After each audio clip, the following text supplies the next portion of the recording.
जय हिंद दोस्तों। आज के इस वीडियो में हम लोग अध्ययन करने वाले हैं क्लास 10th का जो हम लोग मैथ का अग्रवाल का अनसॉल्व पढ़ रहे हैं, उसी का हम लोग सीरियल वाइज सीरियल से पढ़ते जा रहे हैं। हम लोगों ने इसके पहले की वीडियो में हम लोगों ने 2021 का पूरा सेट खत्म कर लिया है। आज के दोस्तों हम लोग इस वीडियो में 2020 का सेट पढ़ेंगे और 2020 का सेट 1MV इस सेट को अध्ययन करेंगे। दोस्तों अगर आप लोग अग्रवाल का सॉल्व नहीं पढ़ रहे हो या राजीव का पढ़ रहे हो या HM का पढ़ रहे हो या एक्स का पढ़ रहे हो, किसी का भी पढ़ रहे हो, कोई दिक्कत नहीं है। अग्रवाल से ही हम क्वेश्चन बता रहे हैं। केवल सेट आपका 1 2 3 4 5 6 जो भी हो, बस सेट देखना है। MV जो MV का है बस वही सेट निकाल के पढ़िए, उसी से ही हम लोग अध्ययन करवा रहे हैं। तो आपका पहला क्वेश्चन क्या लिखा गया है? पहला क्वेश्चन लिखा गया है हर के 2 की घात m इंटू 5 की घात n के रूप के आधार पर ज्ञात कीजिए कि 1458 बटे 1250 का दशमलव प्रसार कितने स्थान तक होगा। तो इसको दोस्तों हम लोग जब हल करेंगे तो हमारे पास क्या लिखा गया है? सबसे पहले तो हम लोग स्टार्टिंग में क्या लिखते हैं कि उत्तर 1 का हम लोग का कर रहे हैं। और हमारे पास क्या लिखा गया है? हर के 2 की घात m और 5 की घात n और 1458 बटे 1250 के दशमलव प्रसार कितने स्थान तक होगा। इसको जब हम लोग सॉल्व करते हैं तो सबसे पहले हम लोग क्या करते हैं? सबसे पहले हम लोग नीचे वाले का एलसीएम लेते हैं, लासा लेकर करते हैं। कैसे?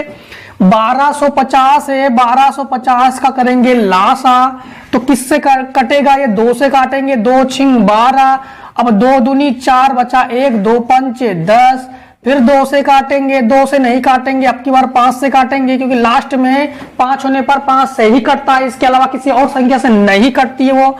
5 एकम 5 बचा 1, 12 हो गया। 5 दूनी 10 बचा 2, 5 25, फिर 5 से काटेंगे, 5 दूनी 10 बचा 2, 5 25, फिर 5 से काटेंगे, 5 25, फिर 5 एकम 5। 5 कितनी बार है, 2 कितनी बार है, ये देखना है। 5 कितने बार है तो इसको लिखेंगे 1458 बटे 2 की घात 1 इंटू 1 2 3 4, 5 की घात 4। हमें रूप किसका बनाना है? 2 की घात m 5 की घात n, मतलब 2 की घात और 5 की घात बनाना है। हमें कुछ भी हो तो 5 की घात 4 है तो इसलिए 2 की घात 1 है, इसलिए हमें 2 की घात भी अधिकतम यानी 2 और 5 का घात बराबर होना चाहिए। उसके लिए जितना घात, अगर 2 की घात जो भी हो 5 की घात के बराबर होना चाहिए। तो इसके लिए हम लोग क्या करेंगे कि ऊपर भी 2 की घात 3 का गुणा करेंगे, नीचे भी 2 की घात 3 का गुणा करेंगे, तभी गुणा में घातें जुड़ती है, उसके अनुसार हो जाएगा ये बराबर। तो ये हो जाएगा 1458 इंटू 2 की घात 3 का मतलब हो गया 8, 2 दूनी 4 दूनी 8। कैसे? 2 की घात 3 है तो 2 इंटू 2 इंटू 2, तो 2 दूनी 4 दूनी 2 दूनी 4 दूनी 8, 2 दूनी 4 दूनी 8 हो गया। तो ये हो गया 8 बटे 2 की घात 4 इंटू 5 की घात 4, दोनों की घात बराबर है, घात को ले लो कॉमन, तो और 8 का कर दो गुणा, तो ये हो जाएगा 8 8 64 और बचा कितना? बचा आपके पास 6, 8 5 40 और 6 46, बचा कितना? 4। इसके बाद 8 चौको 32, 32 और 4 हो गया 36, बचा कितना? 3, 8 एकम 8, 8 3 11 बटे 5 दूनी 10, 10 की घात हो गया 4, 10 की घात 4। आपको यह देखना है कि घात देखना है, जो भी घात होगा उतने स्थान के बाद ही दशमलव लगता है। तो हम लोग कितने स्थान को दशमलव आएंगे? हम लोग कहेंगे 4 स्थान के बाद दशमलव प्रसार कितने का दशमलव होगा? 4 अंक के बाद दशमलव प्रसार होगा। तो हमारा उत्तर कौन सा हो जाएगा? उत्तर हो जाएगा 4। हमारे पास 1 2 3 4, तो कौन सा ऑप्शन सही गया?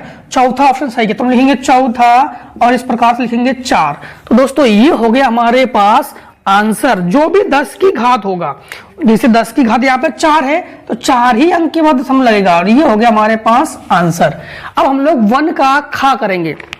1 के खा में क्या लिखा गया है? 1 के खा में लिखा गया है चित्र में, तो चित्र बना हुआ है, चित्र बना देते हैं हम लोग। तो उससे पहले लिखेंगे उत्तर 1 का खा। 1 के खा का चित्र कुछ इस प्रकार से है, इस प्रकार से है। चित्र को इस प्रकार से दर्शाया गया है। ये हो गया। और चित्र में प्रदर्शित बहुपद के ग्राफ के आधार पर बहुपद के शून्यांक ज्ञात कीजिए। तो बहुपद के शून्यांक हम देखते हैं कि x अक्ष को कितने अक्ष पर रेखा प्रतिच्छेद कर रहा है।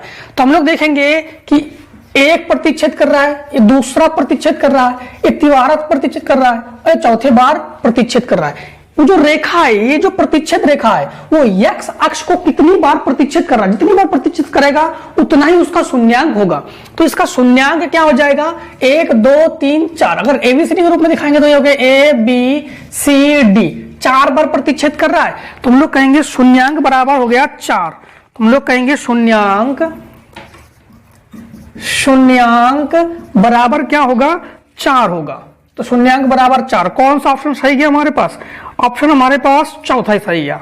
इसमें भी हमारे पास ऑप्शन कौन सही गया, चौथा सही गया। इस प्रकार से दोस्तों ये हो गया 1 के खा का आंसर। अब दोस्तों हम लोग करेंगे क्वेश्चन नंबर 1 का गा। 1 के गा में क्या लिखा गया देखिए,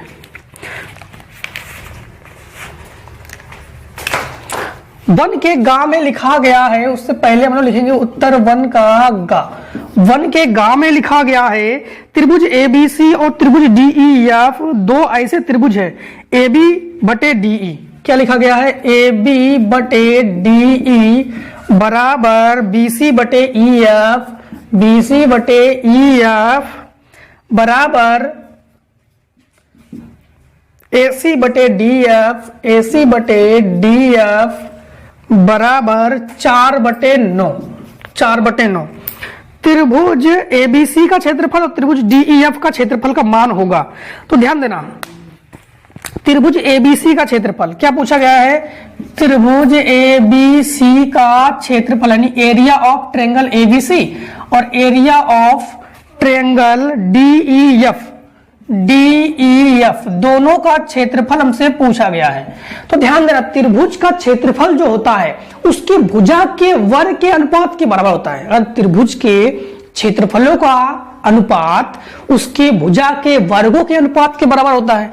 तो ये सब क्या है, त्रिभुज की भुजाएं तो है 4/9, तो हो जाएगा 4/9 का ये हो जाएगा वर्ग, 4 का वर्ग 16, 9 का वर्ग 81, अर्थात हम लोग कहेंगे इसमें 16/81। कौन सा ऑप्शन सही गया, तीसरा ऑप्शन सही गया। तो हम लोग कहेंगे इस प्रकार से तीसरा लिख देंगे, तीसरा लिखेंगे और लिखेंगे 16/81। तीसरा ऑप्शन हमारे पास सही गया 16/81 और 16/81 को हम लोग कर लेंगे आंसर। इसके बाद हम लोग करेंगे क्वेश्चन नंबर 1 का घा। 1 के घा में क्या लिखा गया है, उत्तर 1 का घा करेंगे, उत्तर 1 का घा करेंगे। जब उत्तर 1 का घा करेंगे, 1 के घा में लिखा sine theta minus cos theta, sine theta minus cos theta बराबर 0। इसके बाद हमसे पूछा गया साइन की घात 4 थीटा, साइन की घात 4 थीटा प्लस कॉस की घात 4 थीटा का मान हमसे ये पूछ रहा है। जब पूछ रहा है तो इसका आंसर क्या होगा, ध्यान देना। सबसे पहले इसको कैसे सॉल्व करेंगे हम लोग, इसको जब सॉल्व करेंगे तो हम लिखेंगे sine theta minus cos theta बराबर हो गया 0।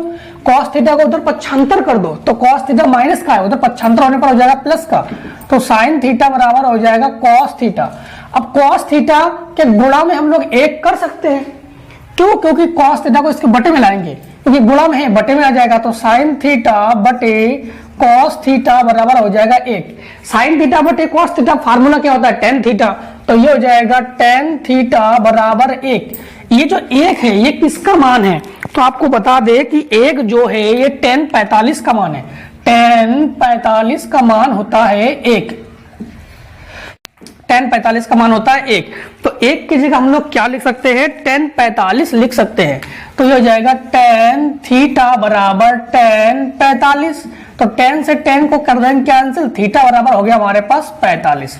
अब हमारे पास क्या दिया गया है, साइन की घात 4 थीटा, तो थीटा की जगह हम लोग क्या लिखेंगे 45, तो ये हो गया 45 प्लस कॉस की घात 4 और थीटा का जगह लिखेंगे 45। साइन 45 का मान क्या होता है, साइन 45 का मान होता है 1/√2 और की घात 4 और प्लस कॉस 45 का मान भी 1/√2 की घात 4। अब हम लोग क्या करेंगे इसमें कि 1/, ध्यान रखना कि यहां पर 1/2 की घात 4 का मतलब हो गया 1/2 गुणा 1/2 गुणा 1/2 गुणा 1/2। तो ये √2 और √2 हो गया 2, ये और 2 ये हो गया 2, तो क्या हो गया 2 दूनी 4 हो गया। ये क्या हो गया 2 दूनी 4, तो ये हो गया 1/4 और प्लस 1/4, दोनों का हर बराबर है तो ये हो जाएगा 4 ऊपर जोड़ देंगे 2, तो 2 एकम 2, 2 दूनी 4, तो हमारे पास आंसर आ गया 1/2। कौन सा ऑप्शन सही गया हमारे पास? ऑप्शन सही गया हमारे पास दूसरा। दूसरा ऑप्शन सही गया, हम लोग कहेंगे 1/2 हमारे पास, ये हो गया आंसर इसका। दोस्तों तो आप लोग स्क्रीनशॉट लीजिए, इसके बाद हम लोग आगे के क्वेश्चन को करते हैं। एक का इंडिया नंबर, एक का इंडिया नंबर में क्या लिखा गया है? एक का इंडिया नंबर में लिखा गया है, एक का इंडिया हम लोग लिखेंगे उत्तर एक का इंडिया। उत्तर एक का इंडिया में ये लिखा गया है कि बिंदुओं 3,4 की बॉय अक्ष से दूरी होगी। तो ध्यान देना कि जो बॉय अक्ष से दूरी होती है, बॉय अक्ष से दूरी ये होती है यक्स, और यक्स अक्ष से दूरी होती है बॉय। तो यक्स का मान क्या है? तो यक्स का मान हमारे पास है यहाँ पर यक्स बराबर ये होता है 3 और ये होता है 4, 3 होता है यक्स का, 4 होता है बॉय का, तो यक्स बराबर हो गया 3। तो कौन सा ऑप्शन हमारे पास सही गया? ऑप्शन दूसरा सही गया। ऑप्शन कौन सही गया हमारे पास? दूसरा ऑप्शन सही गया। इस प्रकार से अब हम लोग करेंगे क्वेश्चन नंबर आगे। क्वेश्चन नंबर आगे क्या दिया गया है? आगे दिया गया है 1 का चा। 1 का चा में क्या लिखा गया है? 1 का चा में लिखा गया है, उससे पहले हम लिख लेते हैं कि उत्तर 1 का चा।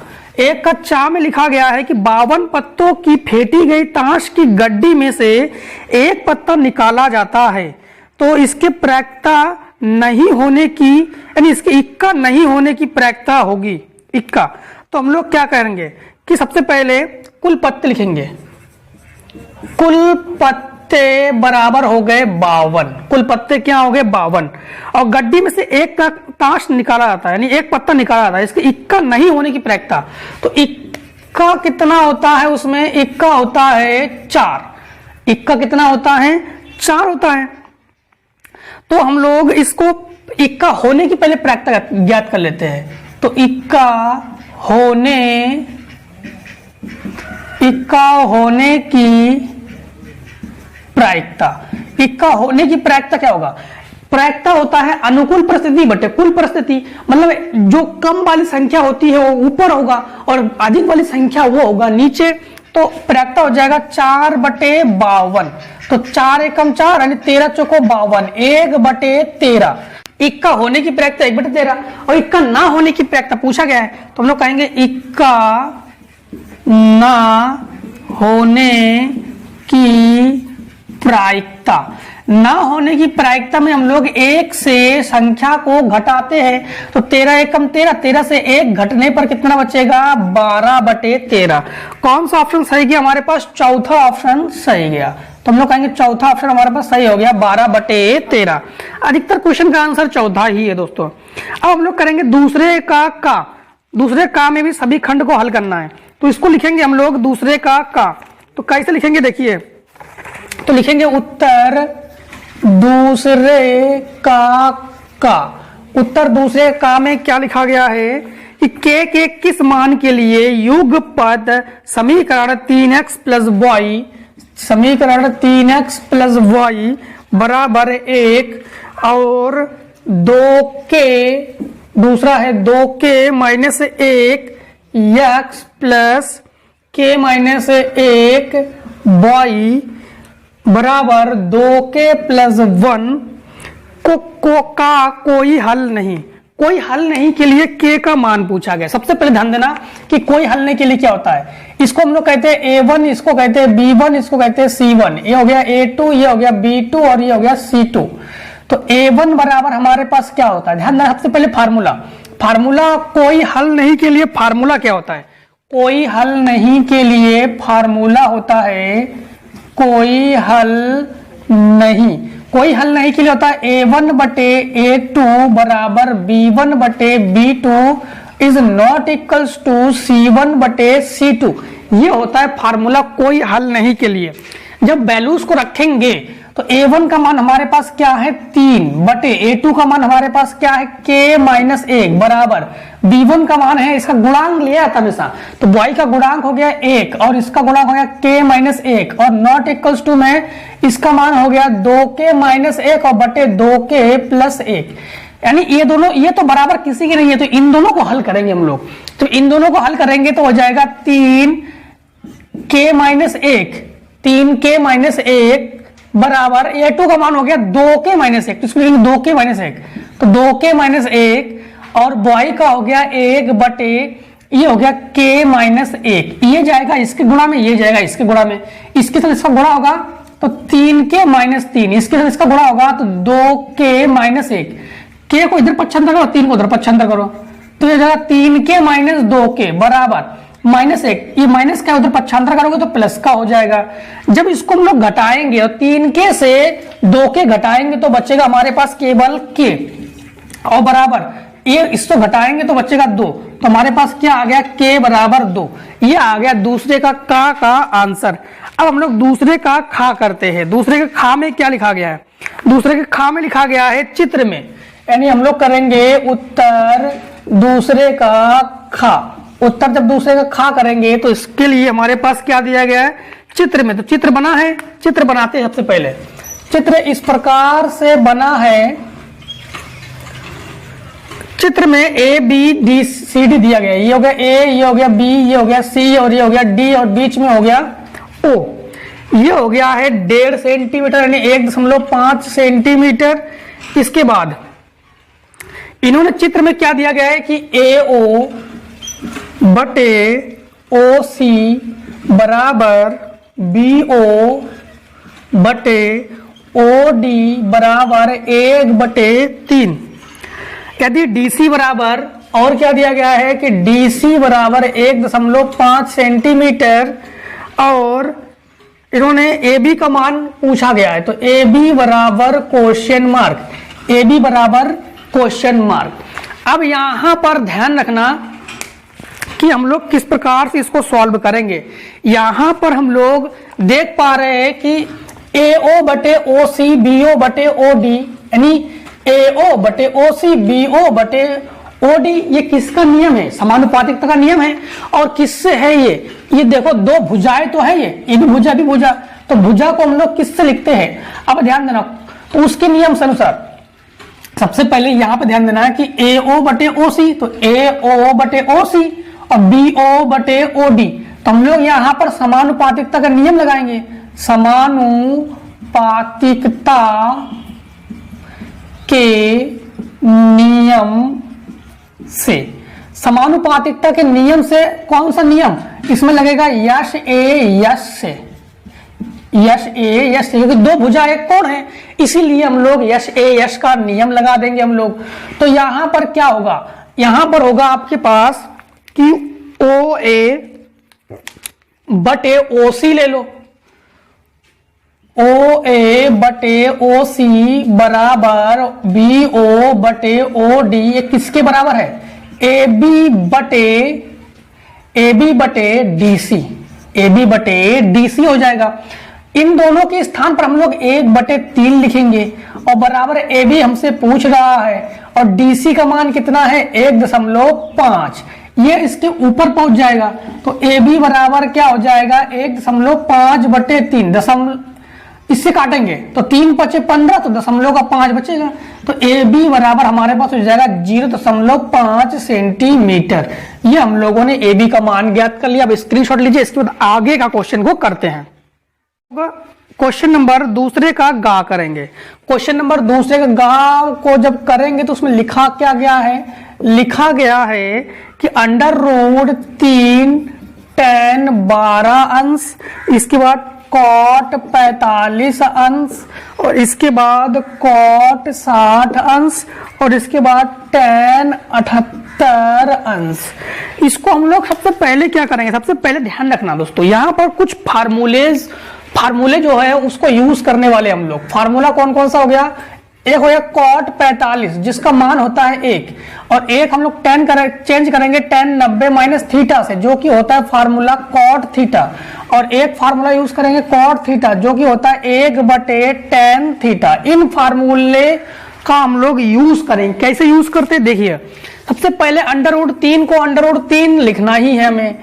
tan 12 को लिख सकते हैं हम लोग tan 90 माइनस 78, क्योंकि tan 90 से 78 को घटाओ तो tan 12 बचेगा, और cot 45 का मान हो गया 1, और cot 60 का भी मान होता है। cot 60 का मान हो गया आपके पास 1/√3 और इंटू tan 78 को tan 78 लिखेंगे हम लोग। यहाँ पर फार्मूले में आप लोग लिख लेना कि cot 78 का मान, सॉरी cot 60 का मान 1/√3, 1/√3 से ये हो गया कैंसिल। तो अगर हम लोग यहाँ पर tan 90 माइनस थीटा के अनुसार cot थीटा होता है तो ये हो जाएगा cot 78 और 1 का गुणा करो तो वही रहेगा इंटू tan 78। अब हम लोग cot थीटा होता है 1/tan थीटा, तो 1/tan 78 और इंटू tan 78, तो ये हो जाएगा आपके पास tan से tan कैंसिल, तो आंसर आ गया आपके पास 1 जो है आपके पास ये आ गया इस क्वेश्चन का आंसर। अब दूसरे का घा करेंगे। दूसरे का घा में क्या लिखा गया है, उत्तर दूसरे का जब घा करेंगे, दूसरे का घा जब करेंगे तो इसमें लिखा गया है एक लीप वर्ष में 52 रविवार होने की प्रायिकता ज्ञात कीजिए। तो एक लीप वर्ष में 52 रविवार, तो लीप वर्ष इन्होंने कहा है, तो लीप वर्ष में कितने दिन होते हैं, तो आपको बता दें कि 366 दिन होते हैं।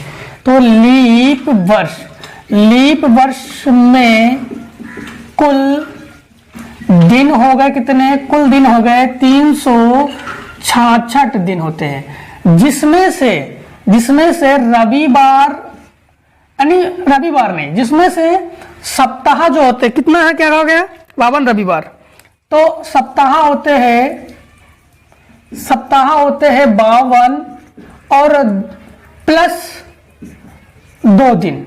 ध्यान देना 52 सप्ताह और 2 दिन होते हैं, जिसमें फिर से एक बार समझिए, एक लीप वर्ष में कुल 366 दिन होते हैं, जिसमें सप्ताह होते हैं 52 और दिन होते हैं 2, प्लस दिन होते हैं 2, यानी 52 सप्ताह 2 दिन होते हैं, 52 सप्ताह 2 दिन होते हैं एक लीप वर्ष में।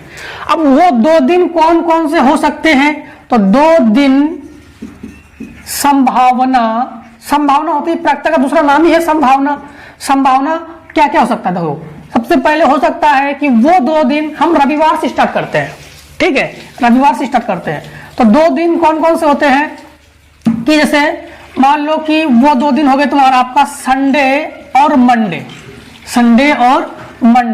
या वो 2 दिन हो सकता है मंडे ट्यूसडे, या वो 2 दिन हो सकता है ट्यूसडे वेडनेसडे, या वो 2 दिन हो सकता है आपके पास वेडनेसडे थर्सडे, या वो 2 दिन हो सकता है आपके पास थर्सडे एंड फ्राइडे, या वो 2 दिन हो सकता है आपके पास फ्राइडे एंड सैटरडे, या वो 2 दिन हो सकता है आपके पास सैटरडे एंड संडे। अब सप्ताह में कितने दिन होते हैं, सॉरी 366 दिन में कितने सप्ताह होते हैं, 52 सप्ताह होते हैं। इसका मतलब कितने रविवार हो गए, टोटल 52 रविवार हो गए। टोटल क्या हो गए, 52 रविवार हो गए इसमें 52 सप्ताह में, क्योंकि हर सप्ताह में अगर रविवार गिने जाए तो 52 सप्ताह में 52 रविवार हो गए। तो इसमें रविवार वाला मान कितना, ध्यान देना। अब जैसे हम लोगों ने कुल संभावना इसमें गिन लिया, कुल संभावना कितना हो गया, कुल संभावना हो गया हमारे पास 7, क्योंकि यहां से देखिए 1 2 3 4 5 6 7, कुल संभावना कितना हो गया हमारे पास 7। इसमें से हम लोग छोड़ेंगे कौन कौन सा दिन, क्योंकि 52 रविवार हो गए तो रविवार वाला दिन छोड़ देंगे। तो यहाँ पर रविवार हो गया तो इसको हम लोग छोड़ देंगे, इसके बाद इसको हम लोग छोड़ देंगे। तो कुल संभावना कितना बचा हमारे पास, 5 बचा। 7 में 2 घटाएंगे ना, कितना बचा, 5 बचा। तो प्रायिकता क्या हो जाएगा, प्रायिकता होगा अनुकूल परिस्थिति बटे कुल परिस्थिति। तो अनुकूल परिस्थिति क्या हो गया, यानी अनुकूल परिस्थिति हो गया 5, क्योंकि बचा कितना, 1 2 3 4 5 बचा, और बटे कुल परिस्थिति क्या हो गया 7। तो इस क्वेश्चन का हम लोगों ने इस प्रकार से आंसर को समझ लिया, 5/7। अब देखिए हम लोग क्वेश्चन नंबर तीसरे का का करेंगे। क्वेश्चन नंबर तीसरे का का में क्या लिखा गया है? क्वेश्चन नंबर तीसरे का का में लिखा गया है, यहीं पे कर देते हैं उत्तर, तीसरे का तीसरे का का में लिखा गया है, समांतर श्रेणी की पदों की संख्या ज्ञात कीजिए जिसका प्रथम पद 4, प्रथम पद को लिखते हैं हम लोग ए से, प्रथम पद को लिखते हैं हम लोग ए से, प्रथम पद ए बराबर हो गया 4, इसके बाद अंतिम पद 49, अंतिम पद को लिखते हैं हम लोग यल से, तो अंतिम पद यल बराबर हो गया 49, और इसके बाद सभी पदों का योग 265 है, तो पदों का योग जिसको लिखते हैं हम लोग यश से, यश बराबर हो गया आपके पास 265। तो इसमें पूछा गया है समांतर श्रेणी की पदों की संख्या, पदों की संख्या को लिखते हैं हम लोग यन से, तो यन बराबर क्वेश्चन मार्क।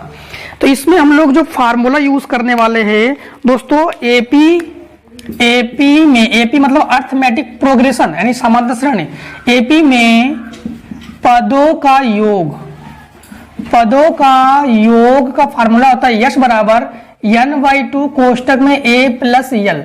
इस फार्मूले का जब हम लोग यूज करेंगे, इसको हम लोग ब्लैक मार्कर से ही कर दे रहे तो इसको समझ में आ जाए आपको, तो ध्यान देना, यश की जगह हम लोग लिखेंगे 265 बराबर n की जगह n/2, a की जगह लिखने वाले हैं 4, यल की जगह लिखने वाले हैं 49, ये बटे में है, इससे गुणांक पहुंच जाएगा, तो 265 इंटू 2 बराबर n, और इंटू ये दोनों जुड़कर हो जाएगा आपके पास 53 गुणा में है, इसके बटे में आएगा, यहां पर सॉल्व कर दे रहे हैं, तो ये हो जाएगा n बराबर 265 इंटू 2 बटे 53। अब इसको हम लोग कैंसिल करेंगे तो किससे कैंसिल होगा? तो इसको कैंसिल करेंगे हम लोग, 53 को इससे कैंसिल करेंगे, 53 पंचे हो गया 265, क्योंकि 5 थे 15 बचा 1, 25 और 1 26, तो n बराबर हमारे पास कितना हो गया, 5 दूनी 10।